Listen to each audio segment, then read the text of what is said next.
Hello and welcome, Zain. Thank you for joining us at such a short notice. Um, Thank you for having me. Before I begin the topic, would you want to tell us something about yourself? Yeah, very in a few lines, I guess. Like I was saying previously, I just started my career trajectory, if that's the right word to use. I am a psychology graduate. Okay. I went on to do my yoga teacher training, which happened completely on a whim. I had no idea that that was going to happen earlier last year. Then I went ahead to do a mindfulness life coach training, and I'm currently pursuing a health and wellness coaching training as well to add to my skills so that like when I start my own business, hopefully someday, all goes well. That sounds, yeah, one of the thoughts that struck me when you were describing these different things is all of them, while they are different in terms of um, um, what one could call not necessarily vocation, but precision. So mindfulness is one way of looking at things. Psychology is another way of looking at things. Right. They're all interconnected with the mind and body and holistic sense of living, I guess. Yeah. So that's where I came from. When I did my psychology, I actually enrolled for a master's, and I hated it in the first 6 months. I did industrial psychology. It was like, the rat race where everyone wants a good job at the end of it, and that's what you're told in college. So I hated it. And I realized this is not going where I wanted to go. And I started realizing there's more to a human being than even just their mental well-being. So I started looking at things more holistically, and that's where my yoga training came in, and then a lot of other things, but now with nutrition and stuff as well. So wonderful. I think somehow all the guests seem to be getting to the topic before I mention the topic also.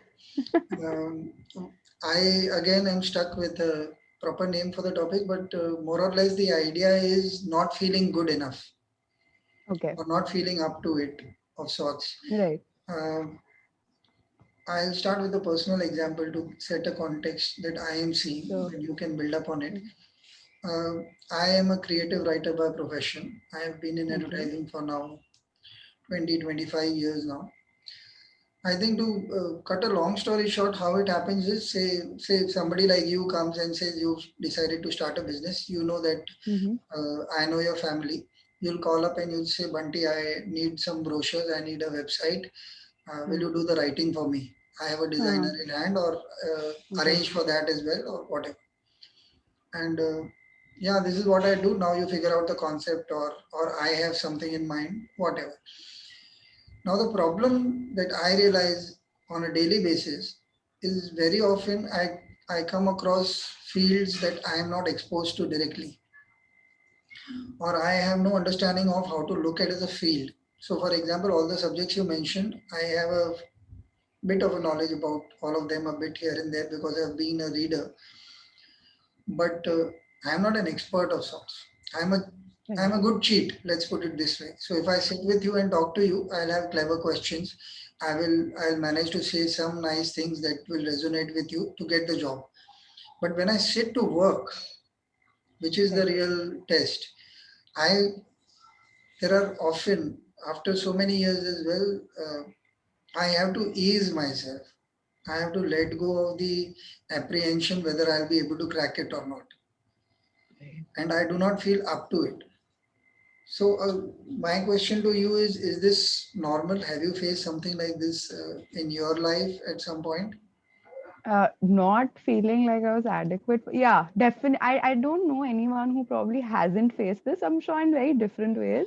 When I started thinking about getting into psychology, I was much younger. I was, I think, in my seventh or eighth grade. And it's not usually a subject that we had in school. We had social studies and science and maths. And so when I started thinking of psychology, I remember going down to the library. Library was my best friend in school. So I went to the librarian and I asked her, do you have any books or suggestions? And I took, I think, one of the basic books that she just handed me, and I started reading it.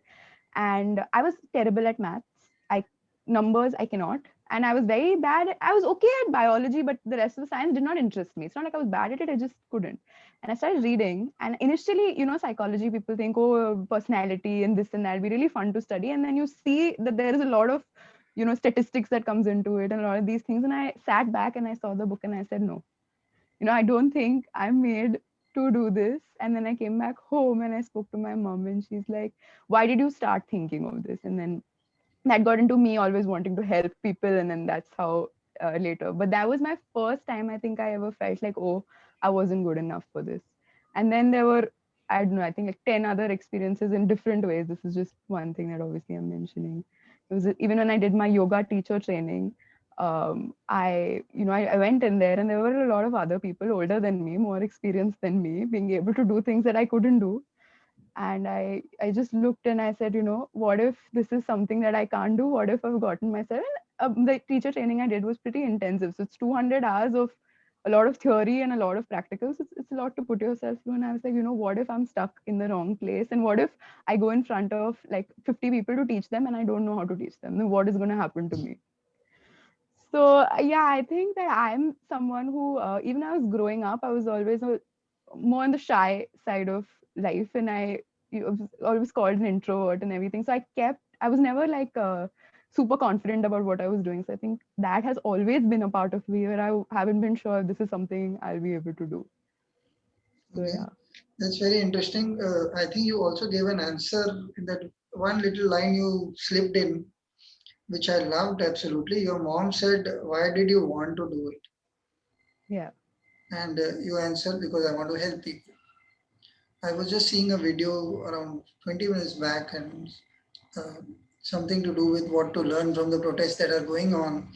One Right. of the things was that you should know your intent, Right. and that gives you strength. Mota mota, this was the idea. So I want to ask you, do you think when your mom said that, that gave you a direction, a strength, or a sense of uh, depth to what the perspective should be, rather than only your fear? No, I think it was more. She said this in these very words, like, "What is your intent behind, or why did you decide?" It was a very short sentence. I think wanted to she wanted to make me understand that I need to think more about why I'm getting into something. So more than depth, I think it was in a way a reassurance, and it was not coming from someone else, but it was coming from me going back, saying, "Okay, Zehen, when you decided psychology was interesting to you, there was a reason you decided it, and it's not that you just thought one day in your room that, oh, let's try this subject. It's not something like that." So I think more than that was me reassuring myself that there is a reason that I picked what I picked, and there's a reason why I'm thinking of doing what I'm doing. And I know it's not a very common thing because everyone around me always wanted to be things like doctors and, oh, I want to be engineer, and I want to be, or on the other side, I want to be photographer. And there was no one who even spoke about psychology in school. Like we were never told anything. So yeah, I think it definitely, that one line of hers definitely made me um, question myself in a positive way, or where I Yeah. started and where. So yeah, I think it was very important for me in that moment to not get so overwhelmed by what was in front of me Okay. and just look at it from that point of view. So yeah, it was a very grounding experience, if that's the Yeah. word I So can use. now I want to build up on this a bit. Uh, you again used the term overwhelming, which I like, which I think I use at least 20 times a day for various reasons. I find that forget the big questions of life, even the small questions of life that right now, if I have a client calling me and I'm doing this podcast and I'm supposed to answer or not answer, what do I do? Or how do I, tell him, look, I'm busy doing something which is personal. I'm doing this for a Right. cause that I believe in. Uh, Suppose I've been waiting for that call for a long time, and suddenly he's called at this time itself, or something which is actually very small, because I think every week at least once this happens. Because of the lockdown, suddenly clients seem to wake up when they figure out their end of things is now ready. Right. So, well, they've been preparing for questions I've asked or something or that. And it inevitably lands up on a day when I just do not have time. I may be doing random small things. It's not that I'm handling something really big. Now that overwhelms me very quickly. How do I tell him, or what do I do? Uh, before telling you what I do about that, I would want to know, does it happen to you? And if it happens, what do you really bring to the table at that point of time when you think that the situation is bigger than what you can handle? Right. How do you look at it? So I think the first, if a situation is presented to me, if I'm being very honest with you, the first 2 minutes is full panic. I get I go into this bubble and I'm like, I don't know what I will do, what will happen. But something that I started doing, and this was I think in college when I started, I was doing my studies and I was doing an internship. So things started to overlap and they got very tough on me. So I started writing my response down. So if before me, just because what happens is if someone asks me a question or they come to me and I have to give them an answer immediately and I'm already handling five things, um, I know I will say something that is completely wrong and that is probably not what I truly mean also. Oh, Okay, because of the panic, because I want because of the to panic. solve the situation or put out the fire, so to say. So something that I do is I'll write down everything that's in my mind. So it's like free flow writing. So even Yeah, if yeah. it's random words strung together, there will be a piece of paper on my journal where I will just write it down. And I think that gives me a sense of structure. And sometimes while I'm writing it down, I get an idea of how I can juggle two things at the same time. So, if I have to give an immediate answer, I'll just tell them, just give me 5 minutes, I'll get back to you. And then I will pick up the phone and go back in there and solve the issue like that. That really helps me to have things written down, to look at it. It gives me an idea and it gives me some sort of structure. I think I'm someone structure is very important too. So Okay. Um, I am someone who likes pricking the bubble of people. That's my way of opening them up, is what I think. So, in your case, suppose the pen and paper is not available, there's no phone available, you cannot write it down. Now, what will you do? interesting. That thought provoking. It's never happened, so I haven't had to Yeah. think. But So now this question itself is a test of sorts, similar test. You cannot write yeah, down, you cannot check your phone, you can't do anything yeah. while I to get a direction. So what would you do? And how are you now looking at this? I think similarly, if I'm not able to again write it down or type it on my phone, in my head automatically now I want to start forming like structure. So I start breaking up. Okay, I have two things that I have to do. I have say 10 days to do it. I have to give the client an answer right now.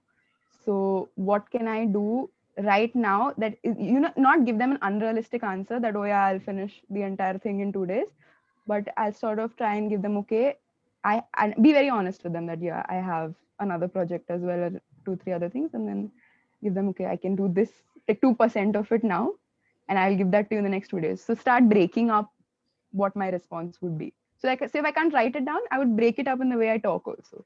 Okay, so very interesting. You brought up a value, which is the reason of most of the podcast to bring in some element of. So you said I'll be honest. Yeah. Now my question to you: sometimes, suppose you've been harrowing me, you wanted that project, and I am the one who's called at that point of time, and now you say that I have three projects, and if I turn around and I'll say, what the hell are you talking about? You were Hmm. harrowing me, and now I am available. Uh, this happens. I'm not even making this up. This happens very often. I'm sure. So, in that scenario, how do you manage being honest? What is it that provokes you to think, no, you will get away with honesty? And I'm using the term, loaded Get term, away. get away. Uh, I I tell you, if I'm not honest in my head, I know that the consequence could be really bad of me being honest, and it could result in someone like yelling at me or telling me certain things. But if I'm not honest, and in that time I make a commitment that I'm not able to keep up to for whatever reason, down the line the explanation becomes more difficult because why didn't you tell me in the start? So I would rather deal with the conversation then and there and take whatever has to come and then solve it rather than put myself in like a spider web of even more issues that I mean you don't know how it may turn out. So I that's my drive for being honest, is just because I don't want to overcomplicate things with and Right. even for myself, even for the person in front of me. Wonderful. Now, since I have another question because this part of the conversation has been satisfactorily ended in my head at least. So a question off the cuff. Um, what helps you uh, cope with this feeling of inadequacy if you feel it at times? I'm sure even at this point of time, irrespective, since I personally know what I started with 20, 25 years of experience, Right.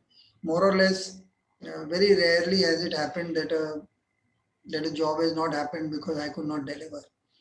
Right. Either the person has hated it or he has loved it, or both of us have decided it's not working out. But there's always a logic to things. Hmm. So it's not been random that I do not know what happened and all stuff. Right. So there is always a sense of knowledge that one has. Okay, this is why it didn't work out. This is why it worked out, or stuff like that. Right.